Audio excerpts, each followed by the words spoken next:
Welcome to Preparing for the Unexpected. As you can see, today is my usual chat with Regina Phelps. Regina, welcome back. It is such a great pleasure to be with you, Alex. It's been, I don't know, so long, 30 days maybe or Yeah, about less. a month. Yeah. And we have And nothing to talk about, right? oh no, nothing to talk about. Oh, we during our break, so everyone knows, we should have recorded it because we had so much to say on what's We were happened. carrying on, weren't we? Oh Yes. yeah, we were on it. Well, I Yeah. was anyway, holy terror there for a little while. So, I was, Regina, yes. what would you like to talk about today?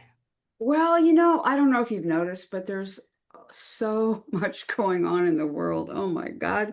So much going on in the world. And I think, this is really the opportunity for all of our colleagues to get really serious, if they haven't already, about revisiting things that are really important about what we do for a living, whether that's crisis management, whether it's how you keep your executives informed of what's going on, whether it's looking at your continuity plans. I mean, I don't know. I keep thinking it's not going to get any worse, but I mean, you and I just ticked off a ton of things that are going on. What was your list? I mean, we have the war in Iran, of course, which is on week number 4. Yeah, well, the war, we have TSA agents who are being supported by ICE, and people Mhm. are already fearful of ICE at airports. Um, so who knows how that's going to go. Absolutely. We've got, I didn't mention this one before we started recording. I don't think. ABC Network may be going on strike. On strike, People right? walking Right. out, which impacts the whole country and will impact sponsors, radio, all Hmm. kinds of things. We Hmm. have, which also is The Bachelorette being canceled for anyone who pays attention there. I knew that You was know, high on your list. yes, sponsors and advertisers are a little upset about that as Unhappy, well unhappy, because right? there's, pardon me? Unhappy. They're Yeah, unhappy. yeah. And anyone involved with that now too. Yes, of So course. And then there was the Air Canada flight terrible disaster at LaGuardia Airport, where The the images of yeah, that. you know, people, like a lot of people were injured, and unfortunately, there are definitely 2 deaths. The pilot, the co-pilot of the airplane, hitting a fire truck on a live runway, which was on its way itself to another situation. Mhm, So, mhm. so there's crisis communications going on. There was a miscommunication somewhere. Right. I'm not going to point fingers at who because, there are injured people here. So, and deaths, unfortunately. Mhm. So there's that situation going on. You mentioned the war. Oh my goodness, there's so much that's related, and because there's so much going on. Mhm, mhm. Yeah, and I think that when there's this much going on in the world, there's a tendency for us to basically, kind of hunker down, maybe kind of pull the blanket over our eyes. But I think, given what we do for a living, we may want to do that, but we really can't do that.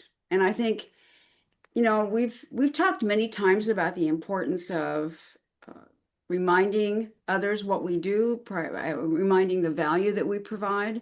But I think what I would say to all of our listeners is that we need to really seriously think about what we need to do to be prepared for, I don't know, something that's even worse than what's going on right now. Because I have this sort of awful feeling that we're kind of on this cascading series of things. There was over my shoulders a book in 19, I'll call 1929, which is about all the things that were happening up to the Great Depression of 1932.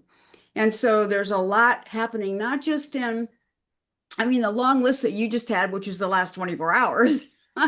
But my God, but the war in Iran, which will continue to go on, and the impacts that that's going to have, and the impacts for potential terrorism in other parts of the world because of that, um, we need to be really prepared for just about anything. And I know we talk about that all the time, but I mean, I am like tripling down on that, that it's bad and it's not going to get better anytime soon.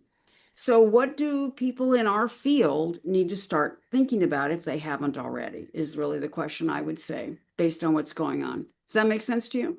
Oh yeah, it's almost like a change of the table where we usually get people asking us, what do we do if? What do we do if? I Mhm. think we now have the opportunity to start asking them the questions. What do you do now that this has happened?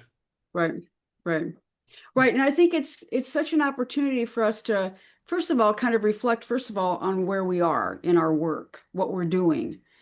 So, you and I've talked for at many times for about things like BIAs and business continuity plans, but this is the time to really go back and look at those things.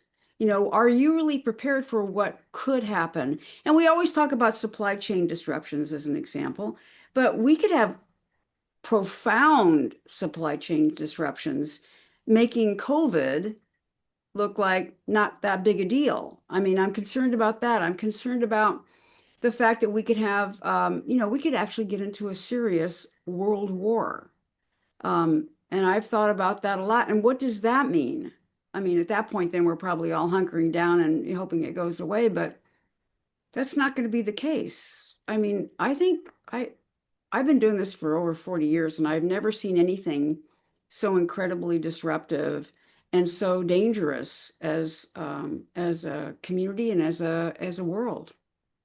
Yeah, I think right now, using what you said, one of the examples is like supply chains. Usually we're looking at our supplier for one thing. Well, now your suppliers are also being impacted. Right. So you're almost in the same boat that they're in. Hmm. Everyone's being impacted. Well, now there's a new dynamic that is occurring. And I think we need to reach out as resilience or continuity professionals and really start showing, like you said, showing our value, really stepping up. I think this time period, I'll go out on a limb. Why not? It's my show. I can say what I want. Go for it. It could be a make or break for us. Oh yeah. Are we really stepping up? Are we approaching our enterprise risk teams and saying, hey, we have other risk. I know what's on the register. Here's Mhm. what's impacting what's on your register. And Mhm. watching, you and I have talked about Google alerts over the years as well. Are you up to date on what's happening, or are you waiting for something to hit a headline further down the Yeah. road? Yeah. Are you really stepping up? And I think that's where we are right now. We need to Mhm. really step up. If we are true professionals, then we have to be a professional, and we have to do that. Absolutely. And I think, I mean, building on looking at our BIAs and our overall risk register, looking at our overall profile, looking at our vendors, I mean, we need to basically do some deep analysis and also some game playing about, well, if A happened, what would happen to B, et cetera. Because again, you and I've talked a lot about people in our field needing to demonstrate that they're showing value. But I think when you think about what's going on in the world and you think about the impacts to businesses' bottom lines and you think about the impact to the global economy, you don't have to be a rocket scientist to figure out that pretty soon it's going to be really tough for them to say, oh gosh, what does Alex do? What does Regina do? And where are they on? Oh my gosh, look at that expenditure we have for them, assuming that we would be employees on their cost benefit or their spreadsheets. And they'd be saying, so what are we getting for that? And if they can't describe the value that you have, if you don't sell the value you have, I'm concerned that this is going to be one of those times where if you have a department of 3 or 4 people, that's some of those aren't going to be repeated. Those folks are going to be pulled. I mean, even your hours could be reduced. I think when money gets tight, if you aren't something that people perceive as being either critically important, mandated by federal legislation, and or you've had a recent activation where they go, "Oh my God, thank God we had Alex," right? Then what happens is they're going to look at you and think, "Well, we don't really need that." And so I'm concerned not only about the impact in companies, I'm concerned about what the impact that we have in our communities and our own personal lives. But I think it's going to be really important that in our profession, we begin to sell aggressively the value that we provide every day, because it's going to be lost in all of the things that are going on right now. Yeah. How often do we have to be told that our industry needs to show the value? Right, We after Y2K, you right, know, there was nothing going on. Nothing happened at Y2K. So resilience professionals, continuity professionals, disaster recovery professionals, where all let go. So many were let go after that. right, Then we right. had the financial crunch in 2008, 2009. Who were Yep, some of the first people to go again because we hadn't yep. shown our value? Resilience continuity professionals. Pandemic, Hmm. that happened too. Who were the first to go? Hmm. But not always the first, but some of the first to go. Again, the continuity and resilience professionals. Yep. So how many times do we have to go through a situation Hmm. before people realize our value? We suck at it. I'll just come out and say it. Yeah, I'm that's a having one formal of those, term, isn't it? We suck at it. you already know I'm having one of those days. So I can tell. I we can tell. suck at it, getting our value across. And any time that our industry pats its back, it's at a conference or we're giving ourselves awards. But at Yeah, the end of the day, executives in the wider scope of things don't see it the same way. right. Absolutely. And that's on Absolutely. us. It is. And I think, we've talked about this in the last, I don't know, two or three episodes. And I think sort of circling back to it is that, one of the ways that we can continue to demonstrate our value is to be forward thinking. And a lot of the folks that I work with, maybe aren't as forward thinking as they should be, looking at what's happening in the world, looking at how that could impact our organizations, looking at supply chains, looking at how that impacts our business overall. And then being able to do some forward thinking through doing some really effective research and being able to then, promote that by sending, notes to executives about, I saw this today about a certain vendor or a certain whatever, or maybe summarizing some of the most key risks and really talking about what the your department's capacities are, capabilities are to respond to those. The idea is that to keep people informed from a kind of a different angle. I think people are freaked out right now in corporations generally around the world. However, I think they're not thinking about some of the things that we would be thinking about. And we have a different way of looking at it through this idea of risk and resiliency. And so I think those kinds of things, that it's a marketing problem. We're not very effective sellers of what we do for a living. And so one of the things that I often advise my clients is that, find out the things that are really troublesome or bothersome to your executives. What are they really, kind of lose sleep over at night? And then also just by knowing what's going on in the world and how it could impact your business, then ask the question, okay, you know, do some research, doing ongoing, Google alerts is the best thing in the universe. Enter a variety of keywords in and Mama Google will send you all kinds of articles Mhm. every day. Can you send that kind of information? Can you digest that and then send that to somebody? But I just saw this about one of our key, maybe it's one of your big competitors is having XYZ happening, or maybe one of your big vendors, or, there's so much going on. We need to say that we are providing value. And I just don't think we're good at that. As you've said, we suck at it. Yeah. Well, and I also want to say that, sometimes the, people will find an excuse not to do some of that. Oh, I Yep. don't have that connection to my executive. Right. That's fine. So what are you going to do? Do you have a link to your manager? If you already are one, then great. But do you have a link to your manager or your director or your VP or senior director or whatever some of those levels are? Yep. Reach out to them at least. Okay, Right. so Or you the can't enterprise go, risk manager, if that's not you or you're not in that yeah, department. Right. you know, you may not be able to get to the top of that staircase right off the bat, but if you can get a couple of steps in, you're Mhm. closer to it than you were before. Absolutely. So Absolutely. reach out that same information, send it to them. Hmm. And Hmm. if they start seeing something that resonates, guess what they're going to do? They're going to push it up the pipe as well. Right. And Right. eventually you are going to have that connection, but Mhm. you got to make it happen. Hmm. Hmm. Right. Passivity will not work here. You know, when I was at DRJ last week in Orlando, one of the talks I did is I did a talk on doing executive exercises. And this is a great example of, maybe there's an opportunity to have an exercise that it could almost be like a spontaneous event. Maybe it's only an hour.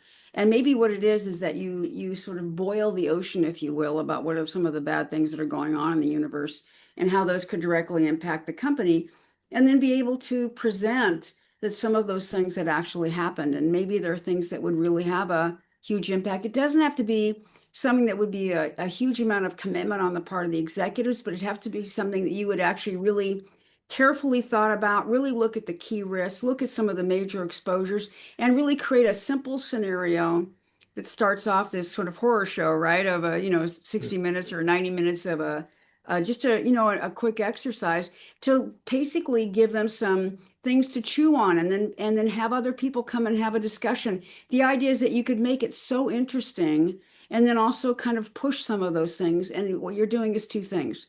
You're making them kind of put their foot in the shoe, right? To say like, okay, this is happening and how would we respond? And then secondarily, what you're doing is you're providing the value because you're providing that kind of experience. You create a really solid narrative with some pretty simple injects.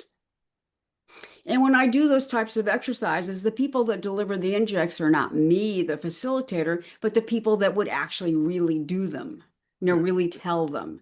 So whether it be the purchasing manager or maybe the risk, manager or somebody like that, so that they would actually be telling the story and the executives would then have to ponder it. Some sort of, I call this a ripped from the news kind of exercise. You look at kind of what's going on, you look at those Google alerts that you've got set up, and it gives you some ideas about, well, what if this happened to us? What if that was one of our key vendors? Blah, blah, blah, blah, blah. You create a pretty simple narrative with some artificialities that make it possible. And then you have people, come in there, maybe two or three individuals that report to them about those topics. And then essentially what happens is they hear it, then you sort of, excuse everybody else, and then they have this facilitated conversation, Mhm. and they might get farther along about working through some of the things that are keeping them awake at night. Because you got to believe it's not just us that are sleepless here. Yeah. And you can do some of your own assessing of where your organization is doing the exact same thing Yep. as a continuity resilience professional. Okay, here's the XYZ event that just occurred. Right. Based on what we know about that, here's what we have in place. We would have been able to address A, B, C, but we fail based on some other components, and Yep. bringing that forward, Yep. saying, hey, if we had the same thing happen to us, we wouldn't fare so as well. We would probably Yep. fare worse. Well, that's going to get attention. Hmm. What do we Hmm. need to do? And then that could also lead to, like you just said, some extra conversation, some extra tabletop exercises, more involvement, more participation by other business units and executives wanting to know, hey, if we would fare worse, what do we need to do so we don't? Right. And I think, the idea of some sort of simple, I'm using the word exercise because I think it's really what it would be. But if you kind of know what some of the big risks are of the company, you know that those people are probably having conversations. But you and I know it's really different when you're imagining, oh, this could happen. And wouldn't it be terrible if it happened? Which is very different than like, oh my God, this has happened, and what are we going to do? And so the idea of creating some experience, which we call an exercise, of course, would make a huge difference for people. So there might be opportunities that you could offer saying, let's just decide we could, give me an hour and a half.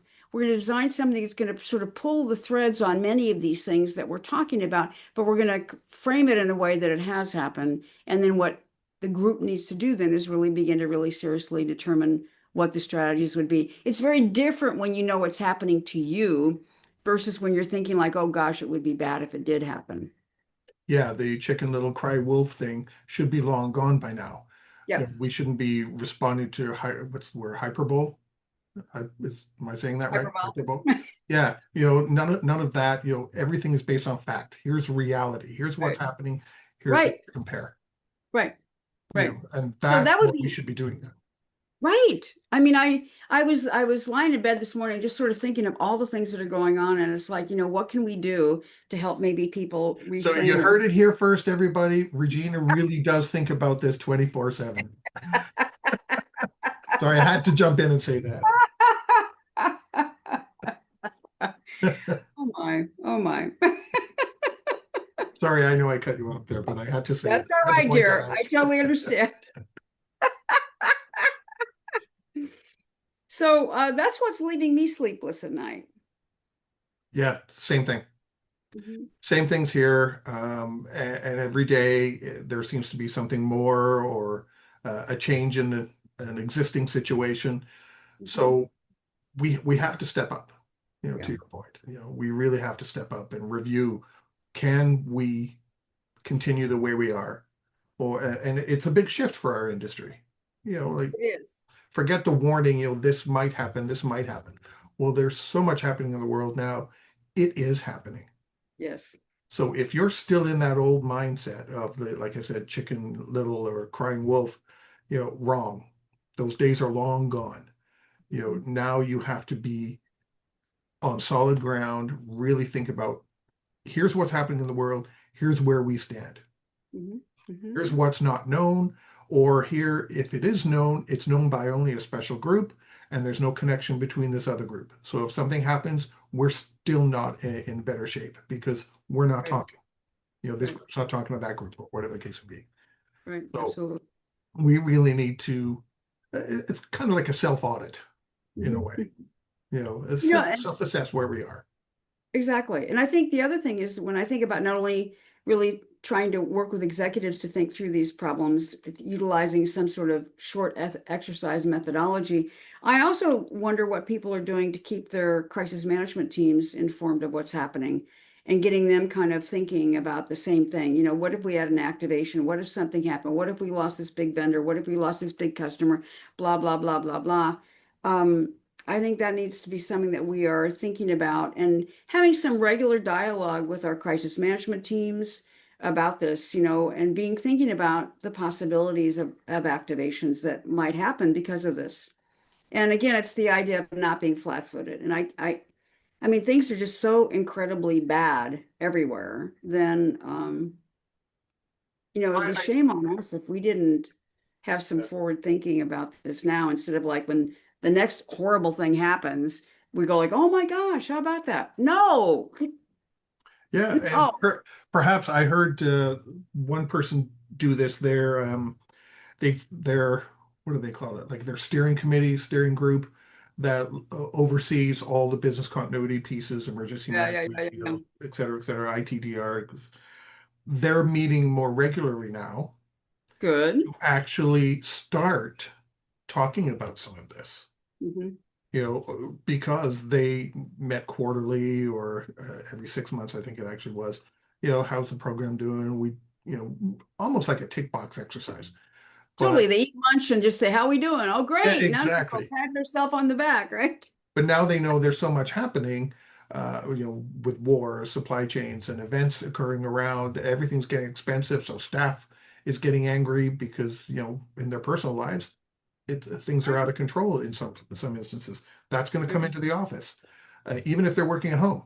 It's still Mhm. that feeling comes into the office, the workplace, whether it be virtual or physical.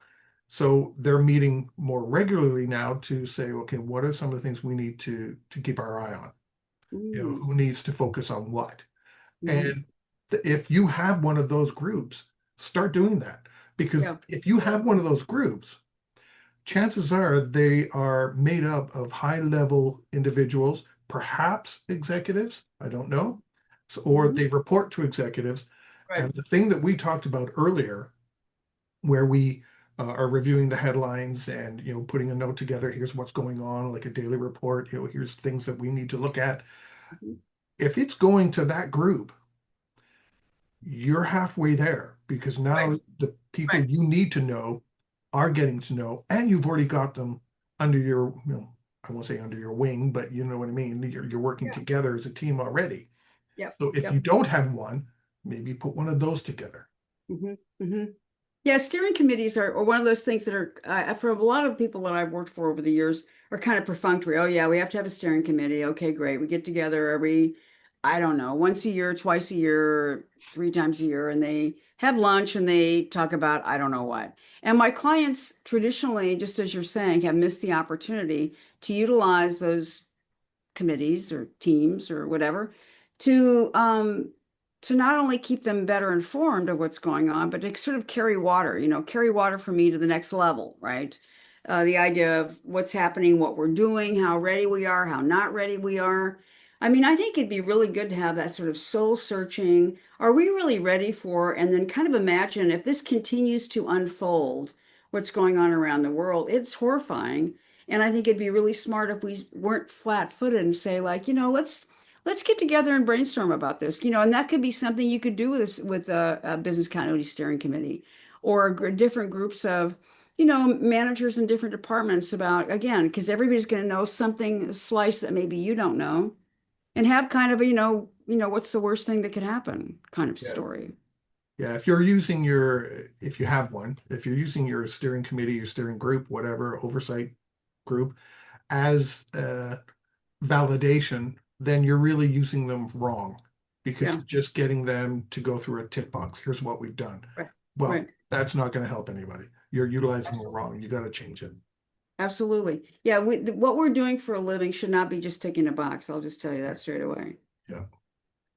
Regina, we've come to the end of the show. We didn't even break it up into segments today. We just got on the holy terror and kept going. I forgot to set my timer. I forgot to set my timer, and I thought, oh no. I That's feel like okay. we've talked more than 15 minutes, but maybe not. Oh no, we did almost double it. So, do you have any final thoughts you'd like to share then? What Before I we would end? just say is a couple things. Is I really, first of all, ask people to take good care of themselves. And I know I say this periodically when we're in hard times, but that's that nursey part of me, right? I think people in our profession need to take good care of themselves. And they need to, so, that's the first thing. Second thing is that, I would really hope and pray that people take some of the things that we've said to heart, because this goes back to the value proposition of what we do every single day in our field. And, you know, what ways can we provide value? We have talked through a pretty darn good list of things that people could do. It may take them getting out of their comfort zone to suggest and encourage these kinds of activities. But, people will then look at you, the planner, and say, wow, that's great. I didn't realize we could do that, or I didn't know you had those skills, or whatever. Yeah, Because if things get tight financially, we're an expense line on a balance sheet, and we're going to have reductions. So please take care of yourself and go out there every single day and provide value by what we do for a living. and that's the perfect spot to end. Regina, thank you once again. Always a pleasure chatting with you. Ditto, my friend Alex, and take good care of yourself as well. You too. Thanks.